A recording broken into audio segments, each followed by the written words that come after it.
Hey y'all, this is Brown at IF Brown, and tonight we're going to be talking about issue number 78 of What If? What if the new Fantastic Four had stayed together as a team? And the official title of the story is called Four Against the Darkness. And this particular issue of What If came about due to the popular storyline called Monsters Unleashed, which had taken place in issues 347, 348, and 349 of the Fantastic Four series way back in 1990. And just for references, I'll show you the covers of those three issues. You got 347, 348, and last but not least, 349. So Monsters Unleashed was a story that, ironically started off as kind of a joke amongst the people over at Marvel, in the sense that, they're like, well, hey, why don't we just, bump off the Fantastic Four for a few issues and have a bunch of unlikely characters fill in for them and just see what happens. And so, basically what they had happen was you had the Fantastic Four temporarily getting killed off, and then you had the characters Spider-Man, Wolverine, Grey Hulk, and the Danny Ketch version of Ghost Rider temporarily taking their place.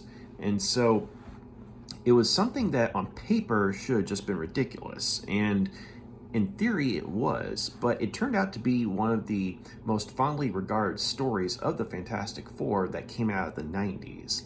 And at that point in time, you had the creative team of Walter Simonson, who is not only a good writer, but a good artist as well, who did some exemplary work on the series of Thor.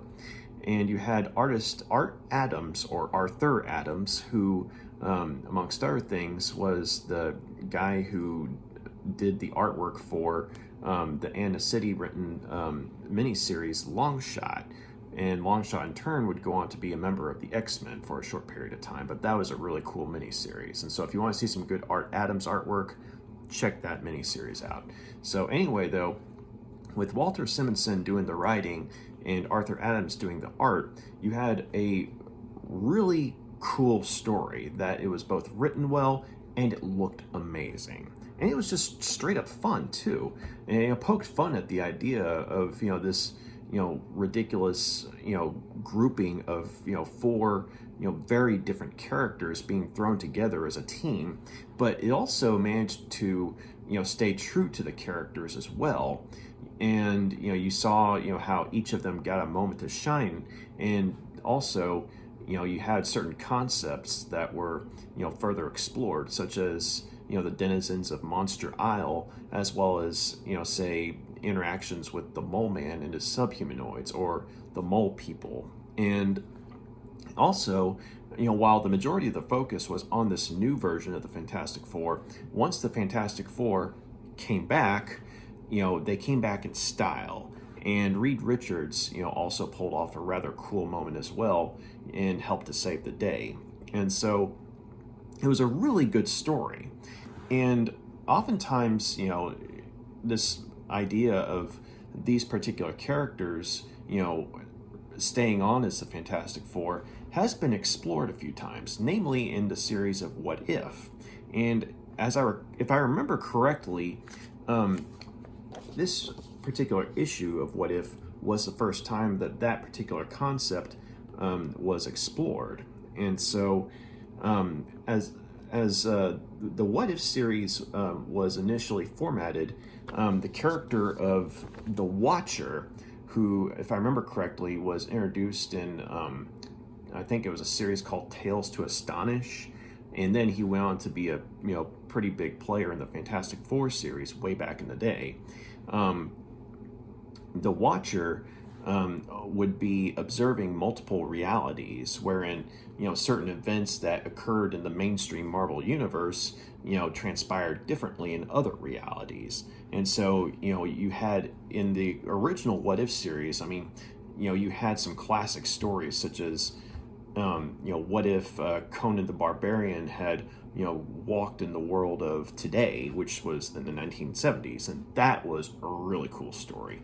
Or, what if Gwen Stacy hadn't died? Or, what if Spider-Man had become a member of the Fantastic Four? And there were just a lot of really good stories that came out with the original series. But then fast forward to, say, I think it was like 1989 or 1990, a new What If series started out. And that particular series is something that I'm rather fond of, and I've got a lot of the issues that came out from that series. And most of them are pretty good. And so the Watcher, once again, was the main narrator of this particular series. But there came a point where, unfortunately, I don't have the story in which it happened, but the Watcher, for some reason, was basically written out of the book. And so from a certain point onward, the What If series would, keep on exploring, alternate realities wherein certain events transpired differently, but without the narration of the Watcher. And instead, you would have the narration of, say, the characters that the story was focusing on. And so it was around this point in time in which this particular issue of What If was, created. And so what ends up happening here is that the character of Delilah, who was the rogue member of the Skrull Empire, who started the whole mess in which the Fantastic Four were killed in the first place, and who recruited this new makeshift team of Fantastic Four, for her own nefarious purposes. In this reality, she ends up killing the Fantastic Four for real at the moment that should have been the climax of the original story. And so, unfortunately, the real Fantastic Four are dead in this reality. But, the new Fantastic Four were spared from the onslaught, just by happenstance. And so, after having attended the funeral of the Fantastic Four, they're sort of in mourning, talking about, how they should have, been able to prevent it because, they came so close to victory. They'd already, ruined Delilah's plans, and they, managed to, basically, save the day, from, the forces of evil. But unfortunately, Delilah's, last-ditch effort to kill the Fantastic Four was successful in this reality. And so this new Fantastic Four, Spider-Man, Wolverine, and Grey Hulk, and Ghost Rider, they're, talking about, they should have been there. They should have succeeded. But Ghost Rider, of all people, is the one who broaches, the possibility of the four of them staying on as a team to honor the Fantastic Four, but also to try and fill the void left by their passing. Because he mentions that, the Fantastic Four were oftentimes the only ones who were able to protect the Earth from extraterrestrial threats or other dimensional threats. And so while they feel like they can't truly replace the Fantastic Four, they feel that they ultimately owe it to not only the memory of the Fantastic Four, but to, say, the safety of planet Earth, to do their best to follow in the Fantastic Four's footsteps. And so, from a certain point, they move into, the Four Freedoms Plaza, which was the former headquarters of the Fantastic Four. And, once, they get acclimated to their new home, you have, Peter Parker, and his wife, Mary Jane, living there. And you also have, Grey Hulk, who during the daytime is Bruce Banner, working on, the technology that the Fantastic Four have, to try and understand, what Reed Richards, was, working on, because Reed Richards, was probably one of the most foremost scientists in the world, and there were so many projects that, the public only knew a little bit about. And so Bruce Banner, scientist himself, is trying to understand the machinery and everything. Whereas, Wolverine and Grey Hulk, they're mostly focused on, say, trying to move stuff around and, get stuff, situated to where, the place will be, running as a proper headquarters, so, I mean, on the more physical side. And so, Peter Parker, is trying to, keep a balance of, the debt that the Fantastic Four had.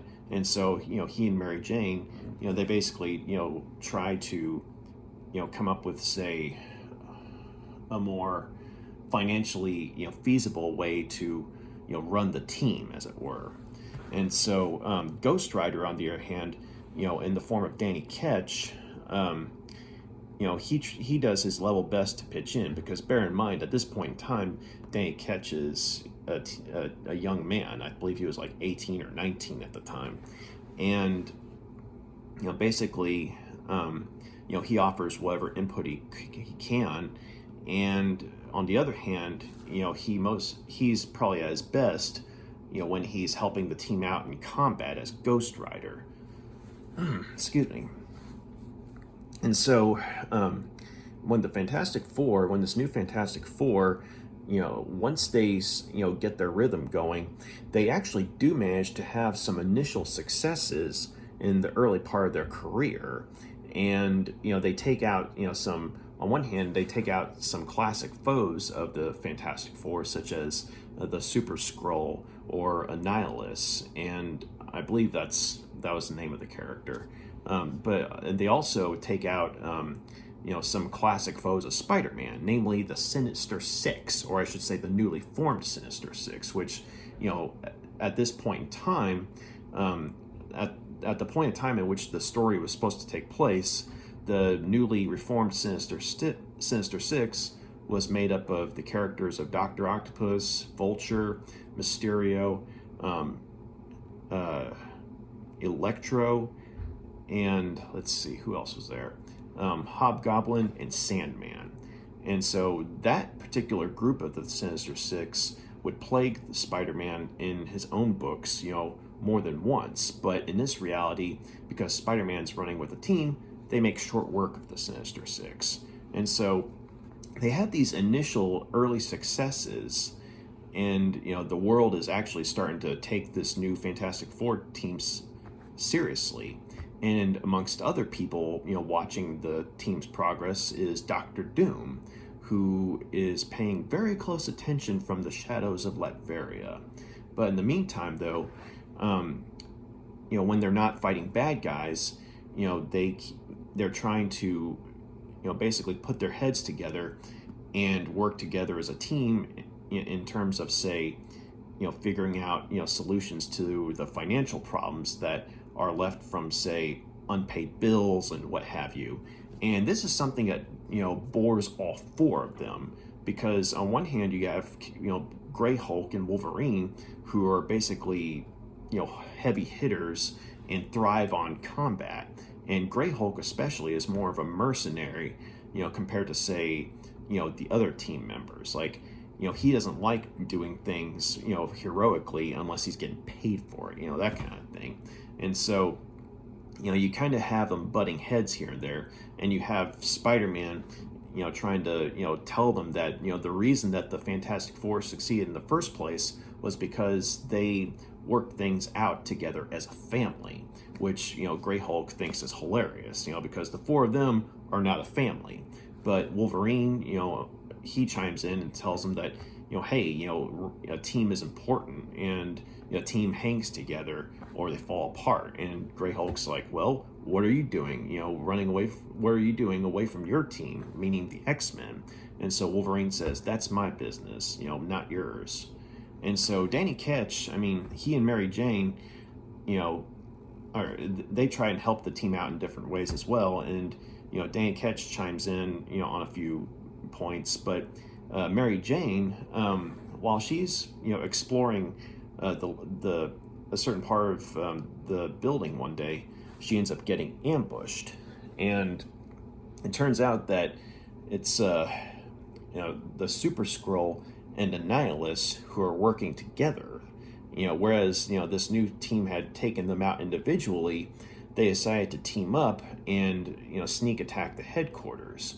And so instead of killing Mary Jane, they realize that, she must be in some way associated with the team, so they can use her as a hostage. And so while this is happening, in another part of the Four Freedoms Plaza, the villains Lady Deathstrike and Abomination, hit the headquarters at the same time and attack the Fantastic Four where they're at. And so, Lady Deathstrike reminds Abomination that, their plan is to, basically switch opponents, because Lady Deathstrike is a very persistent and dangerous foe of Wolverine, and Abomination is a very persistent and dangerous foe of the Hulk. And so when they switch opponents, you have Wolverine fighting Abomination, and you have Lady Deathstrike, going up against Grey Hulk. And so while, Wolverine is able to get some good slashes in on Abomination, Abomination is just basically pounding the floor with him. And Lady Deathstrike is, more or less just shish kebabbing Grey Hulk. And then at a certain point, they, do like she says and switch opponents, and Grey Hulk, Abomination just basically, knocks, Grey Hulk, out of the building, and he falls like a bazillion stories to the ground. And so in the meantime, Danny Ketch, who at this point in his career, he wasn't able to turn to Ghost Rider at will. Like, he had to be at his motorcycle for the transformation to take place. Namely, he had to put one of his hands on the gas cap of the motorcycle in order for the transformation to take place. And so it's like whenever innocent blood was spilled, it was like it would kind of call to him, and also the motorcycle, it would sort of kind of come to life. And Danny Ketch would put his hand on the gas cap, and that's what would result in his transformation into Ghost Rider. And so this was a very early point in his career. And so while all this chaos is going on, Danny makes his way to where the motorcycle is being stored, and unfortunately runs across the Super Skrull and Annihilus when as they're towing, or I should say dragging Mary Jane along as she's unconscious. And so when they see Danny, they try to do the same thing to him, and he gets hurt pretty badly, but he's able to make it to the motorcycle and turn to Ghost Rider. And so when that happens, he actually puts up a decent fight against both the Super Skrull and Annihilus, and he's able to use his chain to launch these hellfire infused chain links at both villains. And once that happens, that's when the two of them are like, okay, no more holding back, and they just beat the crap out of Ghost Rider. And so right at that same time, it's like all parties converge in the same area.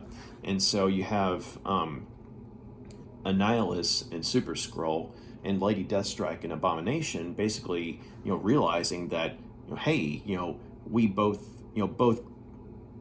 groups of two came up with the same idea at the same time, namely to team up and take the Fantastic Four down in a team as opposed to say individually. And so this time though, unfortunately, they're shy a member because Grey Hulk is still trying to climb his way back up the building. And so this particular group of villains basically just wipes the floor with Wolverine and Ghost Rider and Spider-Man. And so Wolverine is trying to get the team to pull together, but unfortunately with Spider-Man seeing that they've got Mary Jane, he sort of flashes back to when Gwen Stacy was killed by Norman Osborn, aka Green Goblin. And so he just kind of panics and goes into an adrenaline-fueled rage, and he gets a good hit or two in on the bad guys, but they, basically just totally, wipe him out, and he's knocked out.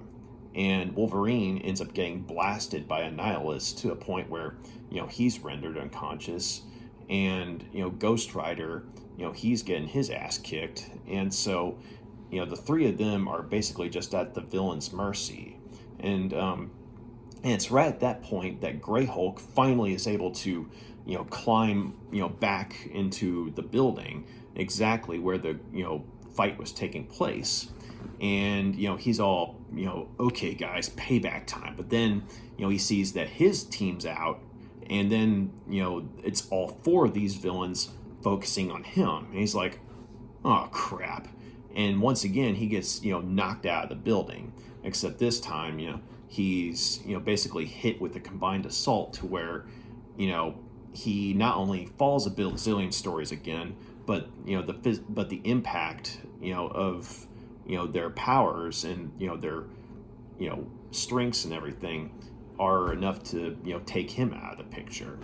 And so, Mary Jane, she's come to at this point, and, she sees, the horror of the situation, and, and the villains, they start to gloat and say that, the deaths of this new Fantastic Four are just the beginning. And now, and following that, will basically just be wholesale slaughter of, not only New York City, but of planet Earth. And so, and it's at this point, though, that a very unexpected source, of salvation comes into play. Dr. Doom, of all people, comes in. And he literally just destroys all four of these villains to a point where, there's just basically, burning ashes left where their bodies were. And so, as this has just happened, he tells them that, he tells, Mary Jane and the remaining members of the team that are physically there that, no one can kill the Fantastic Four but him, even if it's just a replacement team of the Fantastic Four. And so, with that little taunt, he just flies off. And so, Mary Jane, she's able to, go to Peter Parker and, make sure that he's still alive. And, sure enough, he is. He's just pretty badly hurt. And Ghost Rider turns back into Danny Ketch, and Wolverine's healing factor kind of kicks in to where, he's up and running soon enough. And so, Mary Jane's saying, well, hey guys, we literally just got saved by Dr. Doom. And so, that's kind of the clincher of, the rest of them just figuring out that, hey, we weren't meant to, last as a team. And so there was only one Fantastic Four, and we're not it.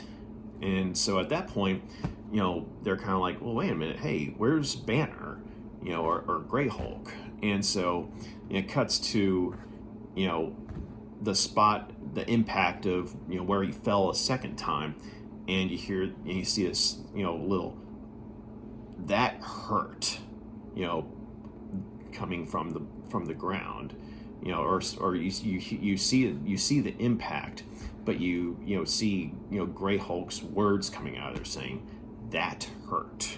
And so that's how the story ends. But I thought that this was a pretty good follow-up to the original Fantastic Four story.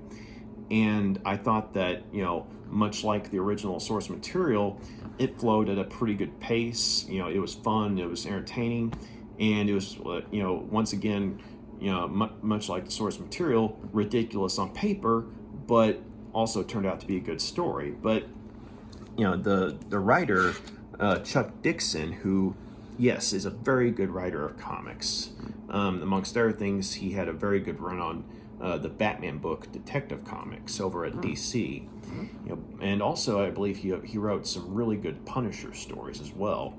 But Chuck Dixon did the writing for this story, and one of the things that he wanted to do was show that this group of characters was not meant to function as, a team, and that, they would try because, they would want to do the right thing, or what they consider the right thing, in the sense of, say, honoring the Fantastic Four's memory.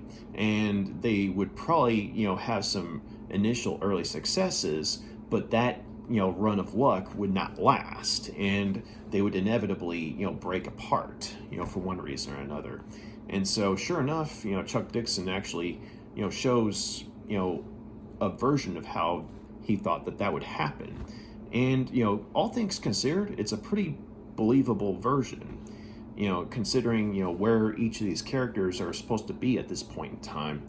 And, also just, what we know about the characters so far, what we've seen of them in other stories. And sure enough, I mean, the fact that they have some quote-unquote beginner's luck earlier on in their career, and then them getting their asses kicked, later on in the story, when, certain villains pool their resources to, come together and sneak attack the Fantastic Four, or I should say the new Fantastic Four.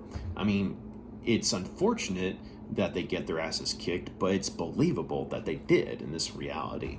And so I guess you could say it's a more cynical take on what would happen if this new Fantastic Four had stayed together, but it's a cynical take that not only makes sense, but also it's not without its sense of fun as well, because, much like Walter Simonson in the original storyline, Chuck Dixon's not afraid to, say, have some fun, with the characters, even though, his take, is ultimately kind of a deconstructive one, but one of the things I liked, about the writing was that the majority of the events in the story are seen from the perspective of Mary Jane, and it's like, she's writing in a diary almost, that kind of thing. And so not only do we get to see her and Peter Parker, in their chemistry together, and we're reminded of how, good they are as a married couple and how much they love each other, but, it's nice to see, the events in this particular story, or I guess you could say this perspective of the Marvel Universe, or this part of the Marvel Universe from the perspective of an ordinary, human girl, or human lady, I should say, namely Mary Jane Watson. So she's had some brushes with, the, shenanigans of the Marvel Universe, because she's Spider-Man's, former girlfriend and now wife, but at the same time, with the Fantastic Four, she's given like a much broader perspective of, how things are. And it's pretty cool, hearing about, how things went down, as according to, what she saw or what she was told, that kind of thing. So I thought that was actually a nice way to, frame the story. But, and also the artwork was by a guy named, hold on one sec, sorry. Enrique Alcatena. And so the cover art here, I'm not sure who Biz is, but the cover art here is very different from Alcatena's artwork. I'll show you a few pages here. But this is artwork by Alcatena, and I think that his artwork is very well done, and I would say that, like, maybe in terms of shading and the way it's detailed, it kind of made me think of a cross between, say, Bernie Wrightson and Richard Corbin. And, he did really, good at, conveying, how the characters, would look in this reality. And so, I like this shot right here. It's kind of like a throwback to when Reed Richards was, having, Ben Grimm haul, all the scientific equipment around back, in the classic stories of the Fantastic Four, except now you got, Wolverine, ordering Grey Hulk around, and Grey Hulk's like, this is ridiculous, that kind of thing. And I love this shot of Doctor Doom, just kind of in the shadows, watching, the team on the monitor. And I like this little montage of their initial successes. But, and here's the bit where, the Sinister Six, is newly formed, and then, they get their asses kicked by the new Fantastic Four. So some really good artwork. Ooh, here. So that's unfortunately when Mary Jane gets ambushed. And at this point, we don't know who the attackers are, but I was wanting to show y'all this picture right here. Very moody, very good detail. And I just love this shot of, this ominous shot of Grey Hulk just kind of hunching down and, sort of, talking to Spider-Man like incredulously, because, he's, Spider-Man's trying to tell him, that the Fantastic Four, the reason they were so successful was because they tackled things together as a family. And Grey Hulk's like, so you mean they kept guys like Galactus and Doctor Doom, at bay because they were the superpowered Waltons, that kind of thing. And, he just kind of, thinks that the whole thing's ridiculous, so. And then, of course, you got the, group shot right here. You got Danny Ketch, before he comes into Ghost Rider. But, and also right here, Alcatena, I thought, did a good job of, showing what Wolverine's claws could do to someone when he's not holding back. He basically just shish kebabs Abomination. So, like I said when I was talking about the story, I mean, Wolverine does get some good hits in on Abomination, but Abomination just, is in a power class, totally above Wolverine. And so, let's see. Oh, yeah. Here's Super Skrull. And I believe this is a Nihilist. Now, I said it was a Nihilist. I'm pretty sure it is, but they don't actually give out his name. But I think it is, though. But if I'm wrong about that, just let me know in the comments section. But oh yeah, another cool shot of Grey Hulk. Alcatena was really good at drawing Grey Hulk. I thought, he made him look very, ominous and spooky. But this is, right after he's just been knocked out of the building the first time, and he's pissed. And I like this, part right here, because this is right after, Danny Ketch has made it to his cycle, and he turns into Ghost Rider. And this little detail right here, these are the chain links from his chain that are infused with Hellfire.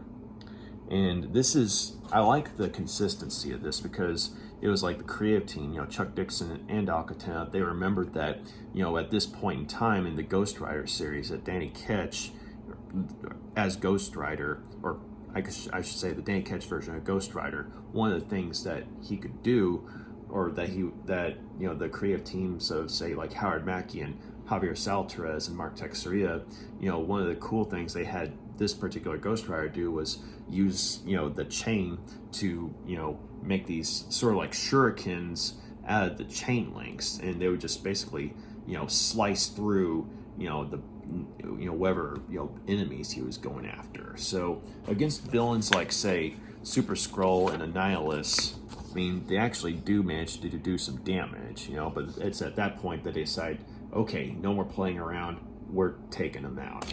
As in, the bad guys are taking out the good guys. So yeah, I don't really know why they went with this cover, because I mean, it's not a bad cover, but compared to Alcatena's artwork on the inside, this cover just is kind of a disappointment. But once you open the book up, oh, also really cool first page.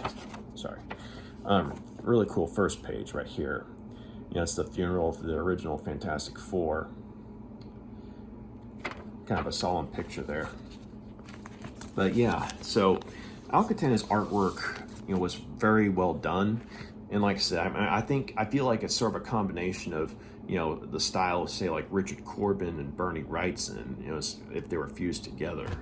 And so it was really cool seeing, Alcatena's take on this, version of the Fantastic Four, and Chuck Dixon doing the writing. I mean, Chuck Dixon, in my experience, has always been a good writer. So it was really cool to, see him be the one to tell this story. And so I'm trying to think, like, as far as stuff that could have been improved. Um, like, well, on one hand, I really do like the framing device of Mary Jane's journal entries, as far as narrating how this particular story went down. But we get mentions of events that happened, like, say, with the Fantastic Four, and how they started to have some initial early success. But also she makes brief mentions of how they were able to get this robot named Herbie up and running to help her catalog some of the technology that the Fantastic Four had. And they make a brief mention of how, I should say, she makes a brief mention of how the team tells her to stay away from certain parts of the building because the doors that are sealed are basically keeping, like, sort of a dimensional technology secure, and they don't know exactly what this technology does, and so it's, like, kind of off limits. And so she makes mention of that, but I think it would have been cool actually seeing her and Herbie working together, because I remember Herbie from the Fantastic Four cartoon, like the old one from way back in the day. Like, there were a couple I saw on old school VHS tapes, and so they had Herbie in place of the Human Torch, because I guess, if I remember correctly, they were talking about how in interviews, like, some of the people involved on the show had talked about how the reason they didn't have the Human Torch there was because since he since he would basically light up, that was his power, like, just basically just become a burning man. They didn't want kids to start imitating him, and so they had the robot Herbie take his place. And so it's like, when there's that brief mention of Herbie, and then there's that one brief shot of him on the ground after he's been basically shish kebabbed by Super Skrull and the Nihilists, and Mary Jane finds his ruined body. I mean, it was like one of those, hey, Herbie, but then it was like, that's all we get to see of him, because we get that mention of him, but we don't get to actually see Mary Jane and Herbie working together. And see, that would have been nice. That would have been pretty cool, like, to see the dynamic between Herbie and Mary Jane. Just the idea of the two of them working together. That's something that unless I'm mistaken, I mean, I'm pretty sure it's never been done before. And so Chuck Dixon, he throws that little nugget out, like like it's a casual event, but it's so cool because no one's ever done that before, but we don't get to actually see it happen. It's just like lip service, and that's it. And so and we get that one brief shot of Herbie on the ground. That's all you see of him. And so that was kind of disappointing. Let's see, what else was there?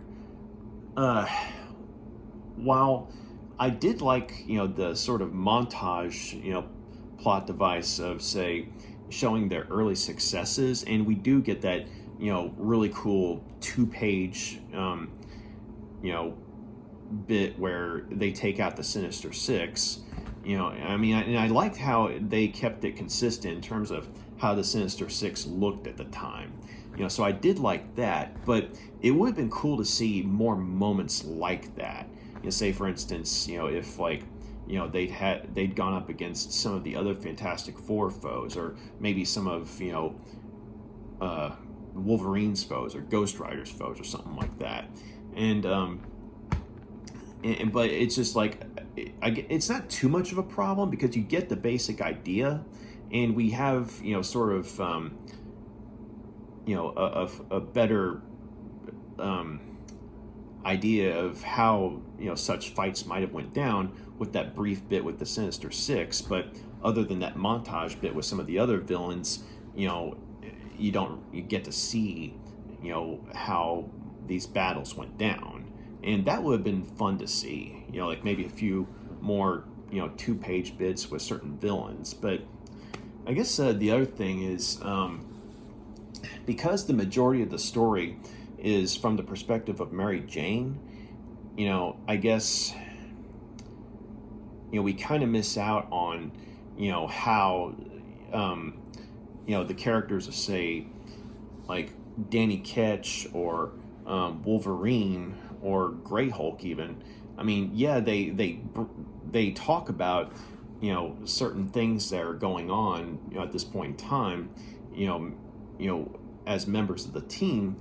But I would have liked to have seen, say, how their lives were affected by joining the team, or I should say, becoming this new team, in their personal lives. Like, how does, say, Wolverine, break the news to the X-Men, or how does, say, Grey Hulk, break the news to his underworld associates, that kind of thing. Or how does Danny Ketch, break the news to, say, his mom and his girlfriend, that kind of thing.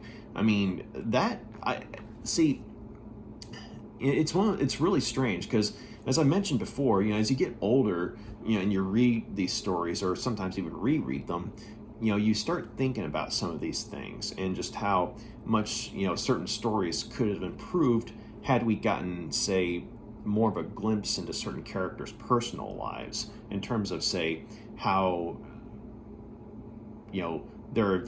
how the, events and their sort of heroing, day-to-day activities, how they affect them in their personal lives. And to be fair, like in their own books, we get to see that. But in this particular story of What If, it would have been nice to see, say, how that affected them in their personal lives, in terms of, say, being members of this new Fantastic Four, that kind of thing.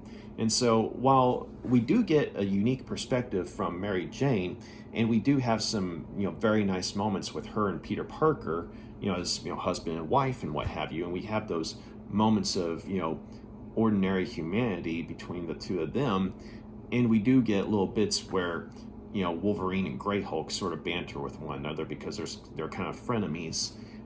Other than those moments, though, we don't get to see, what life was like for them, outside the team during this time, that kind of thing.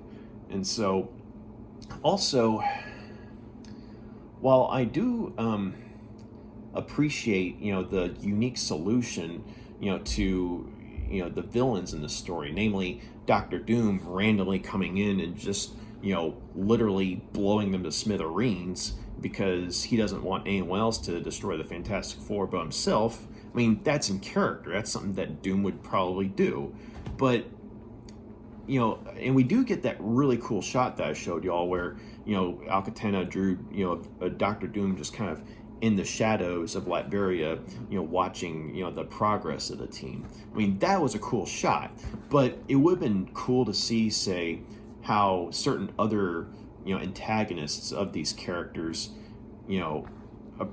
how they viewed events with, say, their enemies, becoming, this new Fantastic Four. Like, what would have happened, let's say, someone like, say, maybe, remnants of the Weapon X program, how they would try and, go after Wolverine, or would they be like, okay, we need to call this off because, this is an unpredictable element, that kind of thing.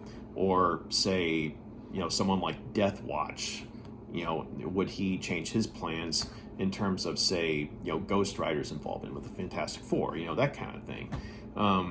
And so in Spider-Man, I mean, we already got, I will say that, the bit with the Sinister Six, gives us an idea of how it would have gone down, in the sense that, the Fantastic Four, they wipe the floor with the Sinister Six. So we at least get to see that with Spider-Man's Rogues Gallery. But it would have been nice to see that with, say, the Rogues Galleries of, the other team members. And so, I guess, if anything, a lot of this is probably, hindsight's 2020. Like, you read a story and it's definitely a good story and it stands tall on its own. It's just that, as a fan, you kind of, see things a little differently, like how things could have been addressed differently, you know, that kind of thing. But all in all, though, I mean, it's a good story, and you know, it's well written, it looks awesome, and I do wish that they'd had a little more, you know, room to play with as far as, you know, how certain events were seen, or, you know, perspectives of certain other characters, you know, that kind of thing. But I'm going to go ahead and give Four Against the Darkness 4 out of 5 stars. This was a good story, and it was a nice, you know, sort of pseudo sequel, you know, to, you know, the original Fantastic Four story that was the inspiration for this. And it was, you know, nice to see that, you know, the story was popular enough to where we got to see, you know, a good follow-up to it, even if it is, you know, a hypothetical scenario or a deconstructive take on how it would have gone down. And so, yeah, that was my take on it. If you got any questions or comments, please drop a line, let me know. And if you like what you see here, please feel free to like and subscribe. And if I goofed on something, like say who, you know, certain villains were, you know, that kind of thing, like especially with Annihilus. Like, I'm pretty sure that it was Super Skrull and Annihilus, you know, as far as those two guys. But if I'm mistaken about, you know, the names of those two guys, just let me know. Because in my defense, you know, they do say the names of, you know, Lady Deathstrike and Abomination. And those two characters, I know for sure who they are, you know, because I've read quite a few things with Abomination and Lady Deathstrike. And same with Doctor Doom, obviously. But it's just with the Super Skrull and Annihilus, you know, they do look different from how I remember them, but I'm pretty sure that is who they are. Plus with the power sets that they have. So, but yeah, just thanks for taking the time to check it out. And, you know, y'all have a good night. Take care. Bye.